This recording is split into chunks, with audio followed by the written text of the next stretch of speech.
So I left London and moved to Dubai around 2 years ago, and in this video I want to show you a very practical comparison between the cost of living a regular person's lifestyle in London versus living the same standard of lifestyle in Dubai. And I think you might be quite shocked at the results. So for the purposes of this video, we're assuming that you are a single person and you are renting in the city center or like in one of the main areas of the city, like a 1-bedroom apartment or something like this. And we're sort of assuming you're living like a regular, comfortable lifestyle. And obviously this is going to depend, but these are just some averages for you. So in terms of rent, if we look at just this website right here, we can see that the average cost of a 1-bedroom apartment in the city center in Dubai is £1,671, and in London it is going to be £2,170. So straight away you're spending much more in rent in London, which is going to surprise a lot of people. People think everyone's spending like 10 grand a month in Dubai. Well, it doesn't have to be that way. And it also doesn't end there, because really if we're thinking about what are you getting for this money, now these apartments costing around this much are gonna look something like this or something like this.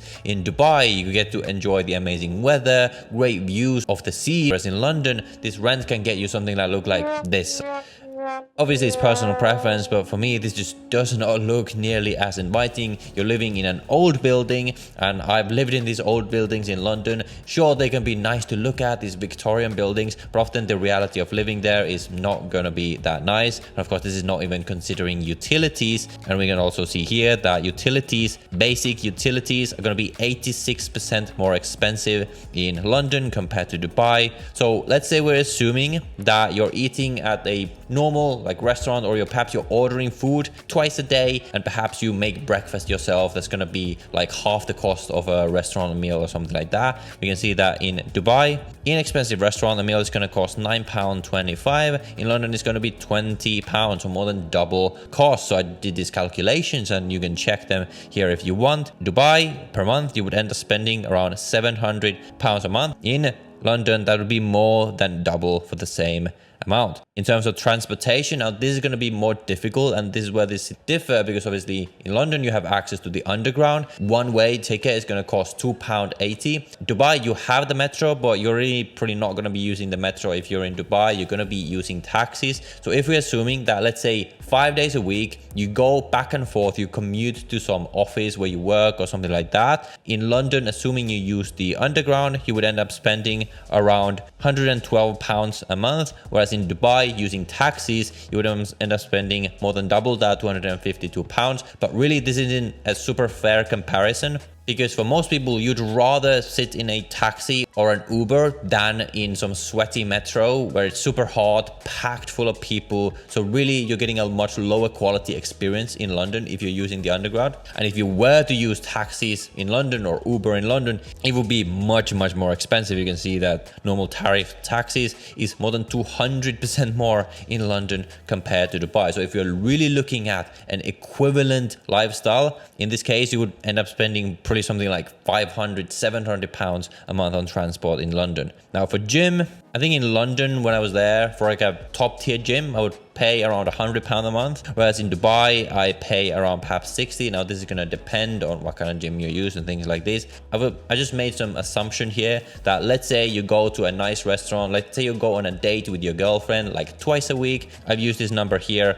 Meal for 2 people, mid-range restaurant, 3-course meal. In Dubai, £63. In London, £80. I've assumed you do that twice a week, and that is where I've got these numbers here. In London, you will spend £640 a month. In Dubai, £504 a month. And you can look at my calculation there. What that means that to live this lifestyle, which is roughly an equivalent lifestyle, in London, this would cost £4,500 a month. In Dubai, it would only cost £3,200 a month. So what might surprise many people is that it's literally cheaper in almost any case to live in Dubai than it is to live in London. But this isn't really even the real reason why I moved to Dubai. If London was really giving me more for this amount, I would be happy to pay. But it doesn't end here, because what you need to consider is that in Dubai you have a 0% income tax, whereas in London it is definitely not 0%. And you can see here that to earn this amount net, you would have to earn £6,300 a month in gross salary to make this amount after taxes. So really, if we're comparing this, to live an equivalent lifestyle in both of these cities, you have to make almost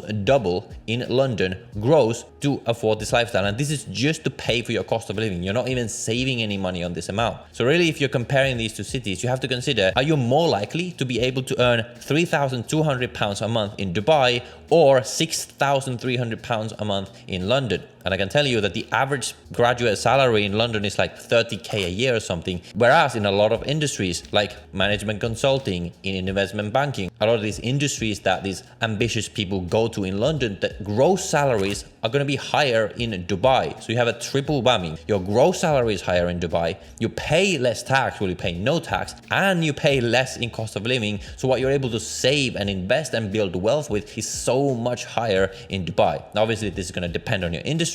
But now let's look at someone who is earning a location independent income. Let's say you're earning £250,000 a year in both of these places through, let's say, an online business. Let's say you're a freelancer. What is the financial situation in this case? Well, it gets much worse, obviously, for London, because your take-home pay is going to be only £144,000 in London after all of your taxes, whereas in Dubai it is the same, 250k. So, and per month, that is going to be £12,000 a month, which is a very good income, of course. But in Dubai, it's going to be almost £21,000 a month. So what you're able to save when we deduct this average cost of living, you'll be saving £7,400 a month in London and £17,627 a month in Dubai. And now if we look at how long would it take you to get to a net worth of £1 million if you are saving this amount in both of these cities. In London, it would take you 80 years to reach a level of £1 million, whereas in Dubai, it would take only half that. It would take only around 4 years for you to reach that. Obviously, Dubai is going to have its downsides. It doesn't have as much nature. It doesn't have as much history, which is a thing that I just don't understand. People in the UK are like, oh, but we have old buildings to look at. I love looking at old buildings. Okay, but is looking at those old buildings so important that you want to pay more than 10 grand a month for that? And for a lot of people, I would even say that even if it was equal, it would still be better off in Dubai, because what do you get on the non-financial side? Well, you get much more safety. Dubai is one of the safest cities in the world. You get an environment that is a lot more growth-minded, a place that is actually going up. Again, people in the UK talk about history, but we have history. That is all you have. All you have in the UK is history. History of an empire that was once great, but is no longer. In these countries, you might think you're getting a lot for your taxes, but really you're not. The healthcare in the UK that used to be amazing is no longer amazing. The reality is that they are aligned, like you have to wait for it for so long. What about the schools? But the taxes pay for the schools. Where in the UAE, if you have kids that go to school, well, you just pay for the school fees with the money that you're saving in taxes, and you're still going to be better off. What about the infrastructure? All of this? Well, Dubai has amazing infrastructure, has much better infrastructure than the UK, despite the fact that they don't have any income taxes. People still have a lot of these ideas about Dubai that they've read on the media like 5 years ago. Oh, it's this Muslim kingdom, this like strange place. Like, no, like it's just probably not what you think. But the tide is shifting a lot now. A lot more people are now realizing that Dubai is actually one of the best places to live in the world right now, which is why it is the top destination for millionaires to move right now. Whereas the UK is the second place where millionaires are leaving the most. Millionaires are literally escaping London right now. And I think what this will lead to is that eventually it won't be as easy to move to Dubai anymore. So if you want to take advantage of Dubai now, you want to move there now while it's still easy, I have a team down below that can help you do that. We've helped so many people who have found our services from this channel move to Dubai, and the reviews have been amazing. You can book a free consultation on the first link in the description. And if you want to hear more details around the actual realistic budget that you need to have and how much it actually costs to live in Dubai, you can watch this video right here where I go into a lot more detail. So watch that video next, and I'll see you in the next one.